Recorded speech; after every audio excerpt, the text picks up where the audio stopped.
Hola Vida es un libro de cuentos co-creado por dos enamoradas de la naturaleza. Jo em dic Clara Montaner, em dedico a l'educació ambiental i sóc l'autora dels contes d'Hola Vida. Yo soy Liz Kennecke, artista multidisciplinar, y soy la ilustradora del libro.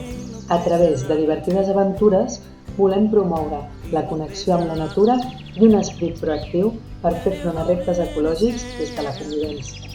Los cuentos de Hola Vida no presentan un final cerrado, sino que plantean desafíos para resolver gracias a las ideas e imaginación de las niñas y niños. Esperem que la història de la Mare Terra, un planeta ple de vida, o la de la Martina, una nena que investiga per què els ocells ja no canten, us entusiasmin tant com a nosaltres i ens doneu un cop de mà per tirar endavant la iniciativa de publicar aquest llibre.